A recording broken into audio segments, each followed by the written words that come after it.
Our first speaker is Dr. Mouaz Mallah. Dr. Mallah is the Distinguished Chair as well as the Director of Cardiovascular PET and Associate Director of Nuclear Cardiology at Houston Methodist DeBakey Heart and Vascular Center, Texas. He is also Professor of Cardiology at Houston Methodist Academic Institute Center. He is the immediate past President of SNEC. He is a member of several American and European cardiovascular councils and editorial boards of cardiology journals. Please put your hands together to welcome Dr. Mallah. Over to you, sir. Thank you very much for your kind introduction. Just wondering if you see my slides and they're well seen. All right, so I'm going to be talking about nuclear cardiology, where we are and where we are heading. And first, I want to thank you for the kind invitation. I want to thank Dr. Anam and everyone for hosting me today. And I've seen some of the sessions from the recordings, and I want to congratulate you on a great conference. Looks like you had terrific sessions in the past couple of days. I hope this last day is no different than before. All right, so what's happening in nuclear cardiology? I know Dr. Arif in the first day mentioned a lot about what's happening overall in nuclear medicine, and nuclear cardiology is no different. In fact, if I want to count what's happening in terms of new advances in nuclear cardiology, we see a lot of newer advances. I hope in the coming 20 minutes or so, I just want to quickly cover some of these innovations that I highlighted here, and you can see.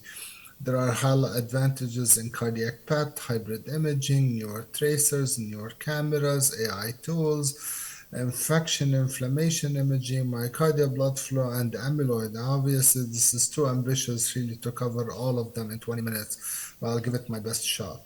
The first one is that newer technology, which you know a lot from others. This is how SPECT CTs used to look way back, probably around 50 years ago or so. And now we've moved on from SPECT to even SPECT CT. And what that has given us in cardiology, in nuclear cardiology per se, a lot of advantages. The first one is that we're now able to do routine attenuation correction. And the impact of that it allows us really to reduce artifact and enhance specificity. And if this is not routinely done, I don't think this is, it has to be routinely nowadays done in our patients. And this is from the guidelines that we put a couple of years ago, the multi-societal ASNIC and SNMMI guidelines, where we've shown that using attenuation correction enhances the specificity of nuclear SPECT imaging.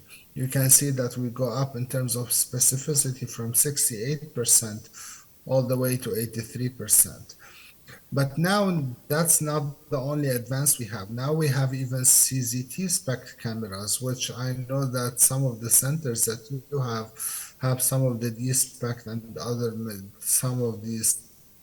And this bring a whole new advantage of allowing you to do more efficient imaging, even with lower doses.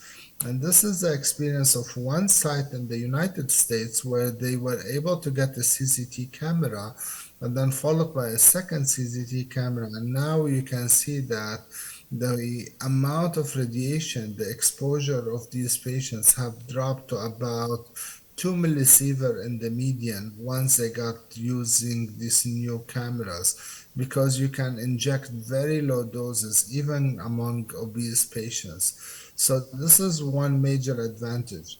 But someone can say, what is the state of the art of SPECT in 2024? If I want to claim that I'm doing SPECT to its best in 2024, what should I be doing? First of all, we need to have tools to allow us to do better specificity and less artifacts, and that is attenuation correction.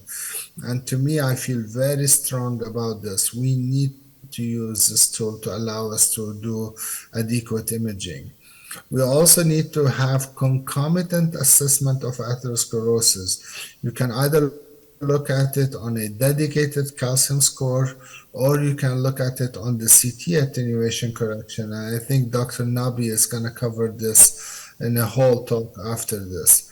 We can utilize low dose protocols like stress only imaging or use the new cameras to acquire that.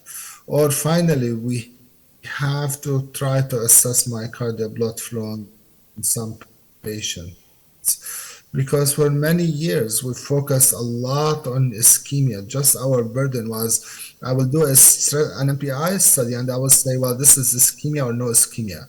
Well, now there are way more nuances to that. It's not enough to say that the patient has ischemia or not.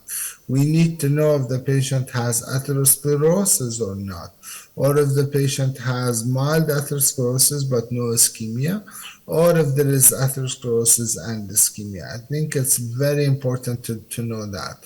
It's not acceptable just to call it ischemia, no ischemia. And this should be routine now in our reports to say that, to look at the CT and say, well, the CT shows calcification, this patient had atherosclerosis. That's one paradigm shift that we should see on our nuclear reports. Cardiac PET is growing in the US and across the world because of many reasons. I know you have many PET scanners in Pakistan and you are able to acquire to do a state-of-the-art oncology imaging.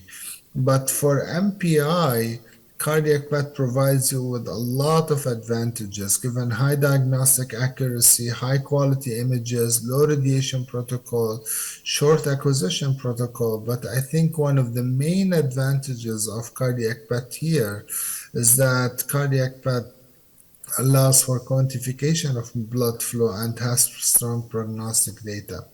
Given all of that, I think that cardiac PET should be offered in a country like Pakistan. I've seen some of the numbers that in the first session that you've seen about the number of scanners that you have, and I know this may be challenging that you may not be able to offer PET because of cost and volume and access. But now we have newer tracers that hopefully will allow us to do more, even in the low volume labs, as long as you have newer centers. And this is what I meant by that is flurpiridaz, which was just approved by the FDA a few weeks ago, and hopefully it will start to go commercial in the US soon and followed up by that around the world. It has a lot of advantages since it uses F18 as isotope. It only needs a regional cyclotron, which allows you actually to be able to transfer it, like you guys get your FDG doses from one cyclotron that can be supplying it. And this way you are able to use the cyclotron to produce multiple doses and supply multiple centers in different parts of the country. And it is for sure, it has higher sensitivity compared to SPECT. This is, for example, a case where the SPECT images did not show any ischemia, but when flurpiridaz PET was done, there's clearly significant ischemia that's noted in the anterior wall. Here's another case where it was actually more concerning that there might be ischemia in the inferior wall, but in reality there was none. And we know from data that was recently presented and published by Dr. Madahi that compared to SPECT, PET with flurpiridaz have better accuracy overall. And this is another case where looking at it, you may not appreciate much of ischemia there. And this is how it was read. But when you look at it, you can clearly see with flurpiridaz that there is significant ischemia in the inferior wall, which was not. And here's back to the SPECT images, which was clearly not seen. And now we can see the amount of ischemia, and you can see on angiogram the patient has tight stenosis in the RCA, in the right coronary artery at multiple levels. So this type of tracer will allow you to get on a unit dose, it allows you hopefully to do myocardial blood flow. You may potentially be able to do exercise PET with it because it has a longer half-life. And I think in a country like yours, if only there is one cyclotron that's able to produce it, it can be shipped to multiple parts of the country, similar to the current distribution of FTG that you have. This is not the only F-18 tracer that's currently, this is the only one that's approved, but there are multiple ones that are currently being developed.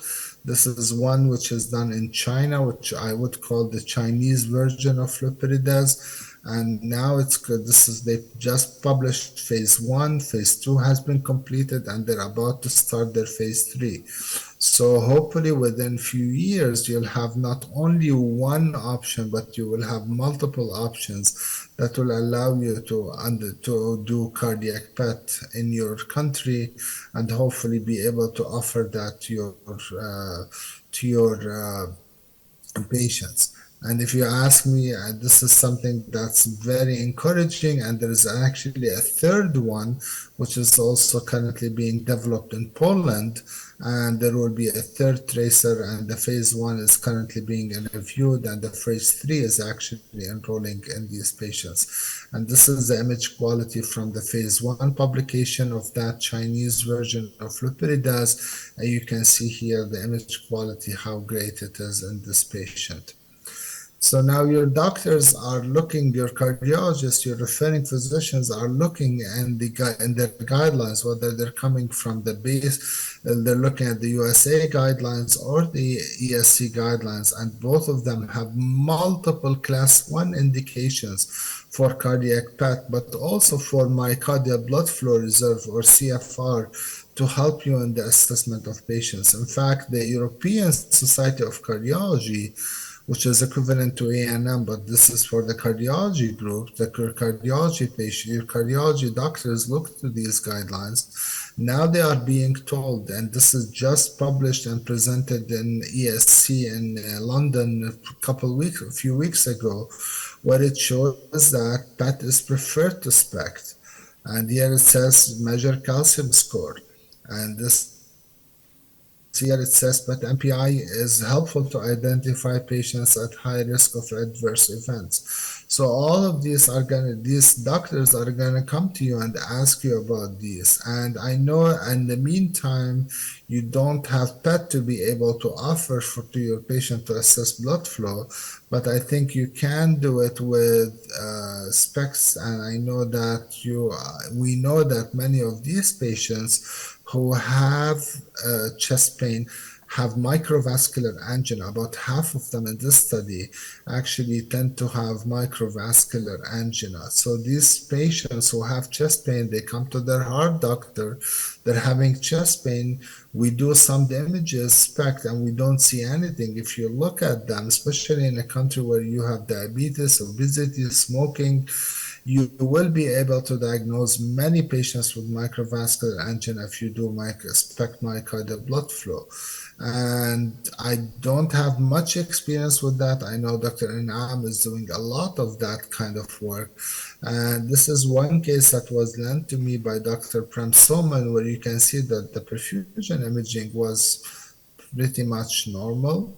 But when he looked also at the flow, this is a patient who has normal flow there. And now you can see on the angiogram that there is no obstructive disease. So it's kind of like normal at every aspect.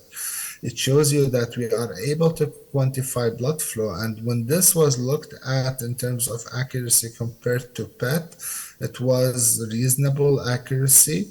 And there's about 10% difference in terms of the numbers that you get with PET. So it may not be it may have some limitations, but I think in the absence of PET, this would be a good reproducibility. Is it ready for prime time? I think it will not be as good as PET, but in the absence of PET, this is the way to go. It provides useful additional information. I think serial imaging may be a little bit still need to be studied, because we don't know how multiple measurements would look like. And then obviously you will learn from Dr. Inam that there will be significant throughput considerations needed since you're going to be requiring to do these patients in different times.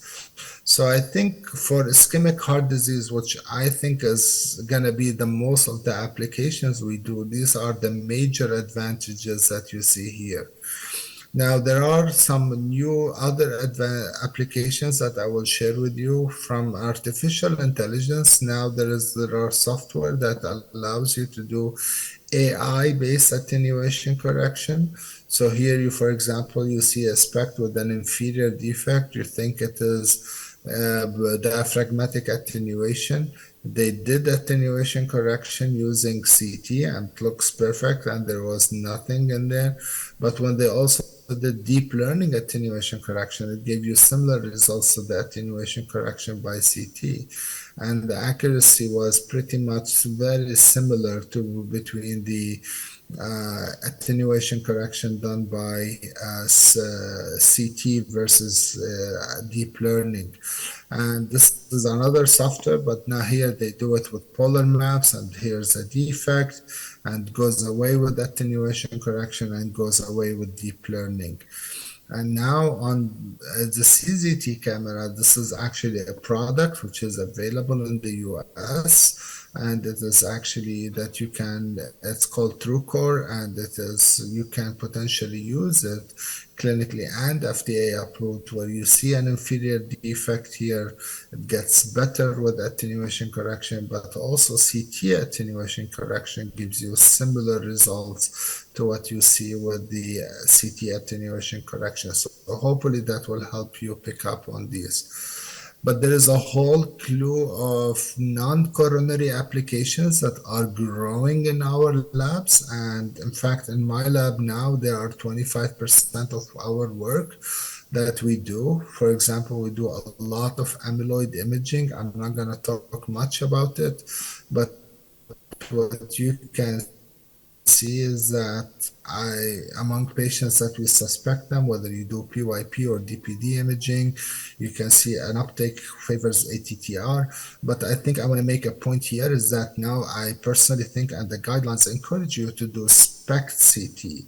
In my opinion, it's a must. So if you want to diagnose amyloidosis, ATTR amyloid, you need to have a SPECT CT. We also have growing applications for endocarditis, and this was boosted by the recent guidelines and the recent criteria, where here you see an example of a CT and there is a hypoattenuation there, and this turned out to be a very hot uptake in endocarditis. It's very important to keep in mind that this is only for prosthetic valves, for native valves, with not the prosthetic ones.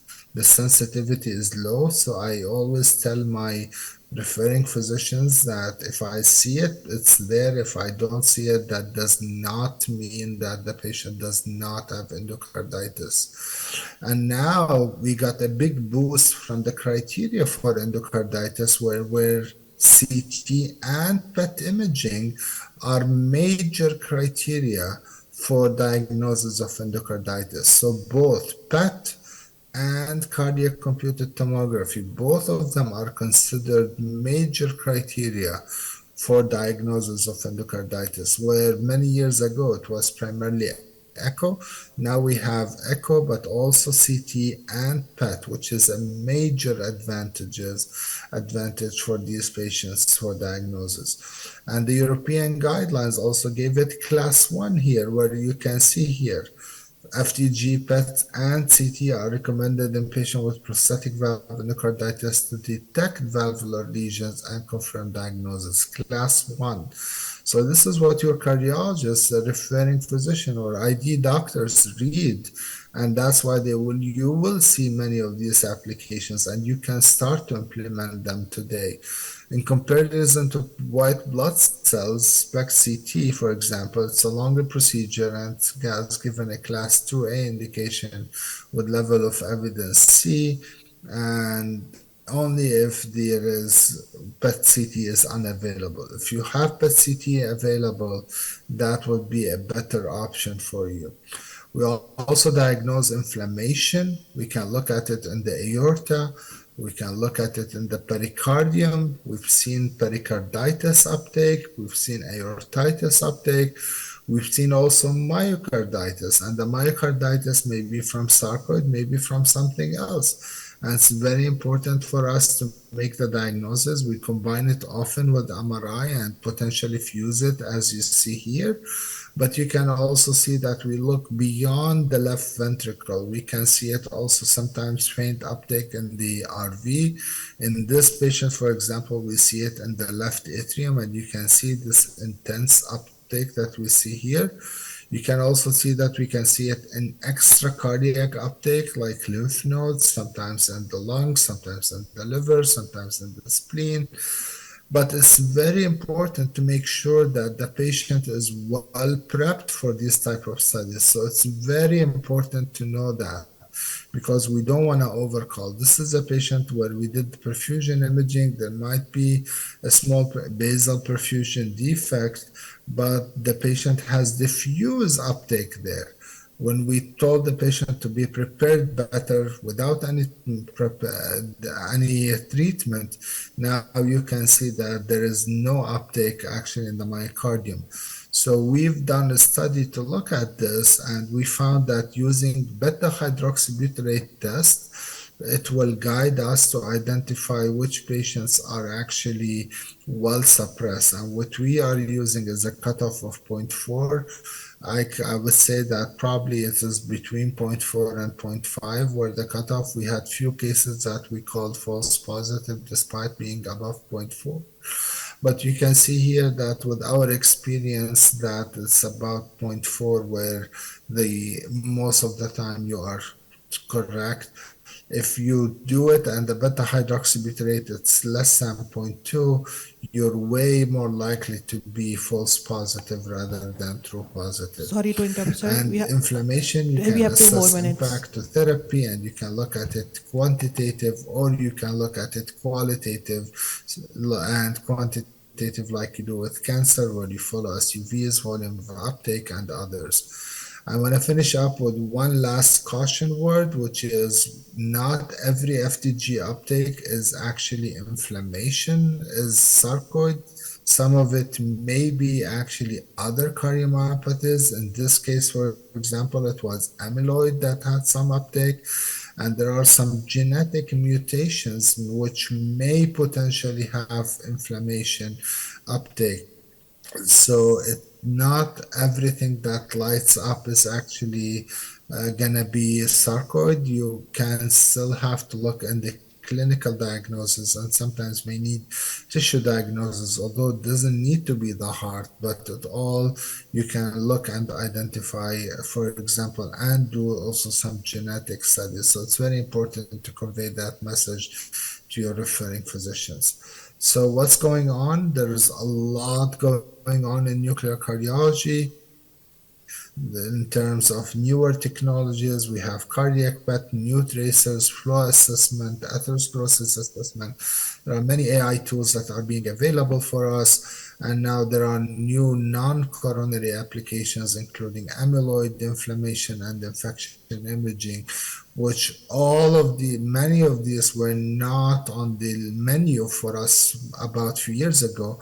And now the list is growing, and I expect the list to even grow more in the coming few years in terms of imaging and applications of nuclear cardiology. Thank you for your attention, and thanks for having me. And if you want, we have a WhatsApp group that you can happy to join and learn about our activities and what's happening in there. So I'll leave this here, and I'm happy to take any questions. Thank you.